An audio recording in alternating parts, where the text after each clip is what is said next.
la próxima semana, usted sabe, voy a ser presidente electo de este país.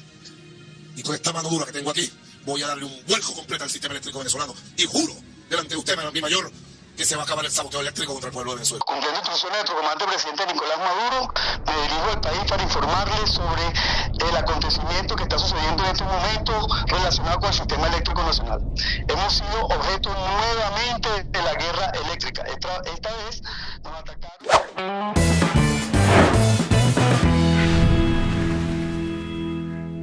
Porque Venezuela quizás es el primer país del mundo que ha sido víctima de la tecnología estadounidense de ataque cibernético contra un sistema eléctrico. De esta forma, justificaba el dirigente político chavista y dictador Nicolás Maduro el corte de luz que afectó al 96% del territorio venezolano.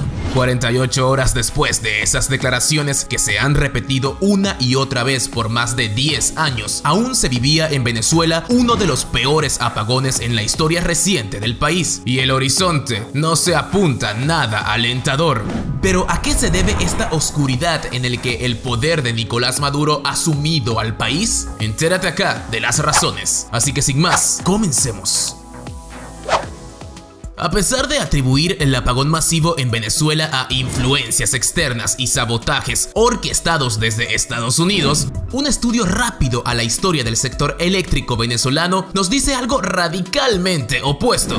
Expertos, entre ellos los del grupo Transparencia Venezuela, habían alertado desde principios de la década que el colapso del servicio eléctrico en Venezuela era inminente. Y así ha sucedido. En la tarde del pasado jueves 7 de marzo, Venezuela cayó en tinieblas, con más de 20 estados que conforman esta república sin el suministro de este servicio.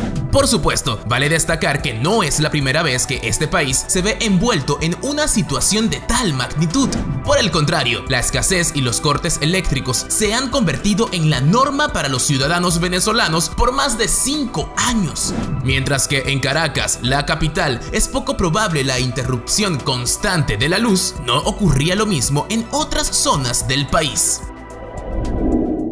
Así como en Cuba, el gobierno del expresidente Chávez y de Nicolás Maduro se encargaron de crear una fachada alrededor de la capital de la República para vender esta falsa ilusión de un país perfecto a un pequeño grupo de crédulos que aún consideran a estos países como el modelo perfecto de la izquierda mundial.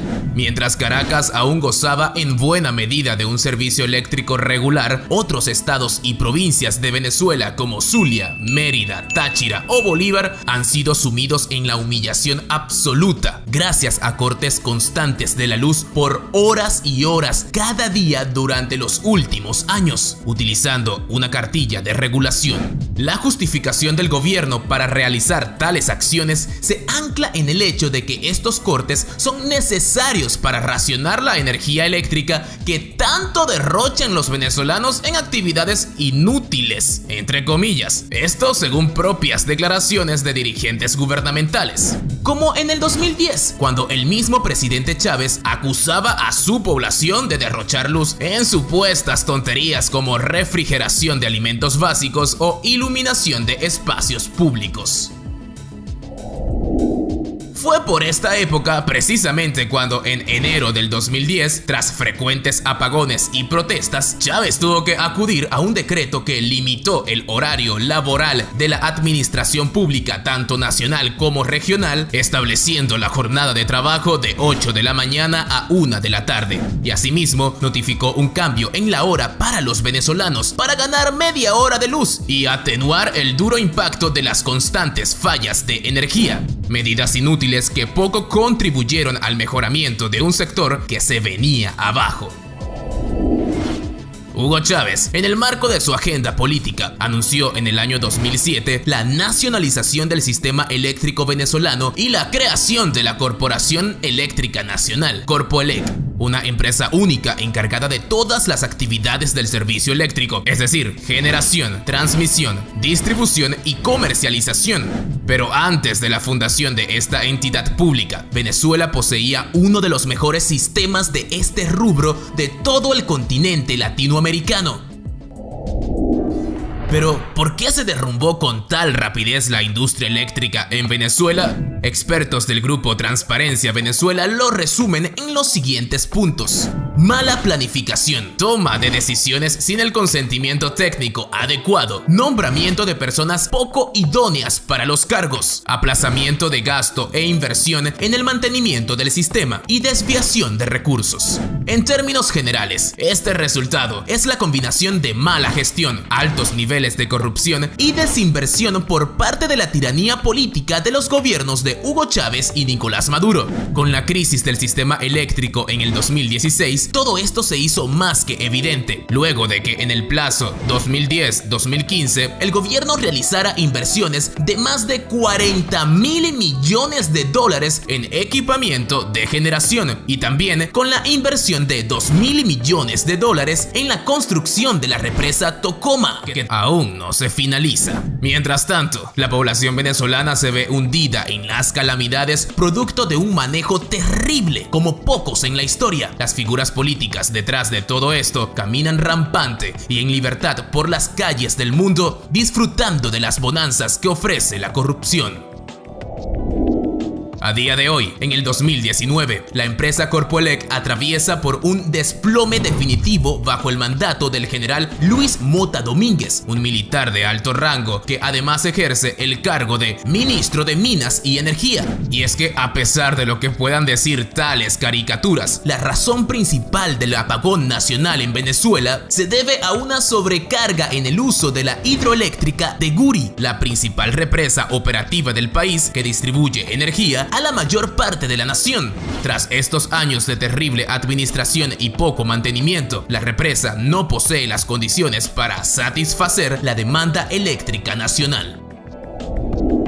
A esto se le agrega un incendio forestal producido cerca de la subestación San Jerónimo en el estado Guárico. Esta, San Jerónimo, es la única vía para suministrar carga de alto voltaje desde el Guri hasta el 80% de la población venezolana. El incendio recalentó estas líneas y generó un rechazo de carga en las turbinas.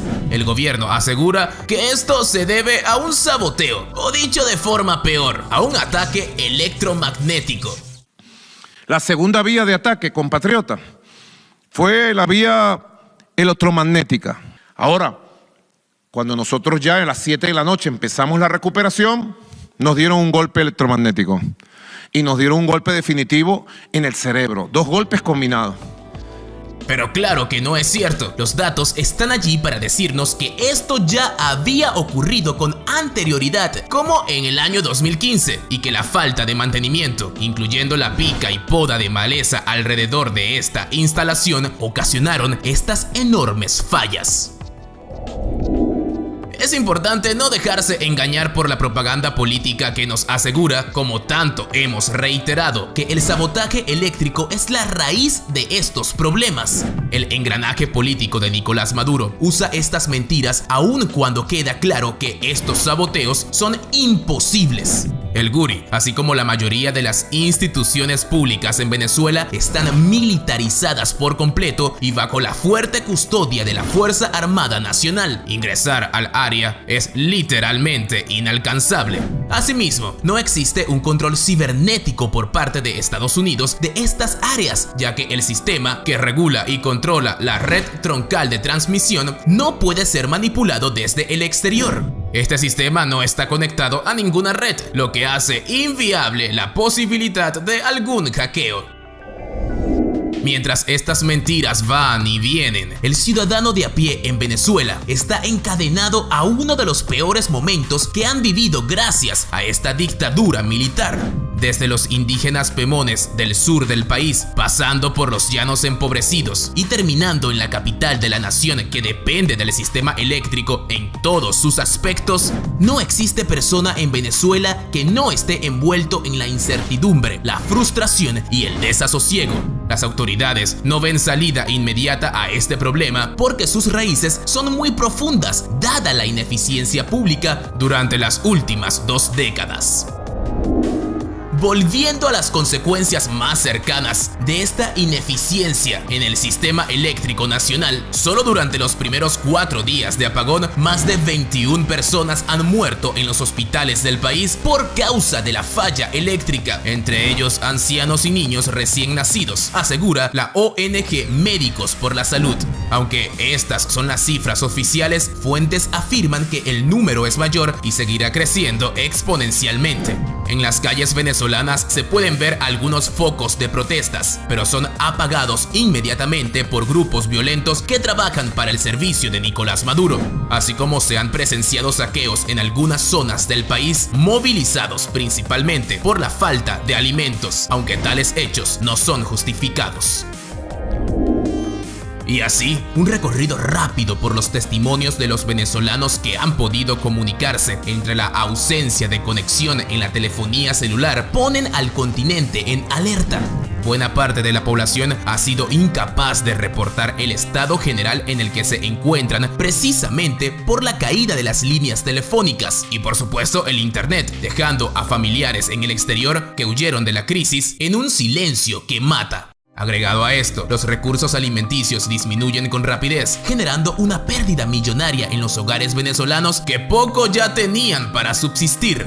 El servicio de agua potable es inexistente en algunas zonas y a día de hoy, el uso de agua de ríos contaminados se ha esparcido rápidamente. Y así, madres lloran a hijos que mueren entre la indolencia gubernamental, morgues en alerta roja, las provincias más pobres permanecen a oscuras y colegios y oficinas han cerrado por completo. Todo ello mientras la oscuridad, latente y alentada por la dictadura, se sigue esparciendo sin querer detenerse. Y así finalizamos este video de Bendito Poder, en el que tratamos de hacer un resumen de las causas que han llevado a esta oscuridad plena a Venezuela. Sí, uno de los países más ricos del mundo hoy camina a la luz de las velas. Si vives en Venezuela y has podido ver este video, por favor deja tu comentario y cómo has vivido esta experiencia nada normal. Y si estás afuera y eres venezolano, has podido comunicarte con tus familiares. Y si no formas parte de ninguno de estos grupos, por favor, dinos, ¿qué opinas sobre esta grave crisis venezolana que no parece detenerse y que cada vez sube de nivel con la pregunta en el ambiente? ¿Cuándo llegará a su final esta pesadilla? Comenta con respeto, dale me gusta al video y compártelo en tus redes sociales. Eso nos ayuda muchísimo, por favor. Suscríbete al canal y haz clic en la campanita. Así, siempre que se publique un video nuevo, serás el primero o la primera en verlo. Gracias por llegar hasta aquí. Esto fue Bendito Poder. Chao.